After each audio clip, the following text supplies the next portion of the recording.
ತಾಲೂಕಿನ ಪ್ರತಿಯೊಂದು ಕೆರೆಗಳನ್ನು ನೀರುಣಿಸುವುದೇ ನನ್ನ ಬಯಕೆ ಎಂದು ಕ್ಷೇತ್ರದ ಶಾಸಕ ಸಿಪಿ ಯೋಗೇಶ್ವರ್ ತಿಳಿಸಿದರು.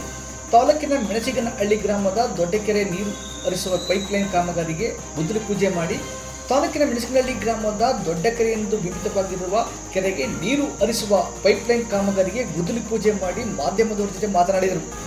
ಹಲವಾರು ವರ್ಷಗಳಿಂದ ಈ ಭಾಗದ ಜನರ ಬೇಡಿಕೆಯಾಗಿದ್ದ ಮೆಣಸಿಗನಹಳ್ಳಿ ಕೆರೆಗೆ ನೀರು ಎಂಬ ಕನಸು ಇಂದು ನನಸಾಗುತ್ತಿದೆ ಎಂದು ಸಂತಸ ವ್ಯಕ್ತಪಡಿಸಿದರು. ಸುಮಾರು 1.5 ಕೋಟಿ ರು ವೆಚ್ಚದಲ್ಲಿ ವಿಠಲನಹಳ್ಳಿ ಕೆರೆಯಿಂದ ಪೈಪ್ಲೈನ್ ಮುಖಾಂತರ ಮೆಣಸಿಗನಹಳ್ಳಿ ಕೆರೆಗೆ ನೀರು ತುಂಬಿಸಲಾಗುವುದು. ತದನಂತರ ಉಳಿದ ಎಲ್ಲ ಕೆರೆಗಳಿಗೂ ನೀರು ತುಂಬಿಸಲಾಗುವುದು ಎಂದು ತಿಳಿಸಿದರು. ಈ ಕಾಮಗಾರಿ ಕೆಲ ತಿಂಗಳಲ್ಲಿಯೇ ಪೂರ್ಣಗೊಳ್ಳಲಿದೆ. ಅಲ್ಲದೆ ಅಕ್ಕೂರು ಕೆರೆಗೂ ನೀರು ತುಂಬಿಸುವ ಪೈಪ್ಲೈನ್ ಕಾಮಗಾರಿಗೆ ಶಂಕುಸ್ಥಾಪನೆ ಮಾಡಲಾಗುವುದು ಎಂದರು. ಈ ಸಂದರ್ಭದಲ್ಲಿ ಗ್ರಾಮದ ಮುಖಂಡರುಗಳು, ನೀರಾವರಿ ಇಲಾಖೆ ಅಧಿಕಾರಿಗಳು ಹಾಗೂ ಹಲವಾರು ಮಂದಿ ಅಧಿಕಾರಿಗಳು ಹಾಜರಿದ್ದರು.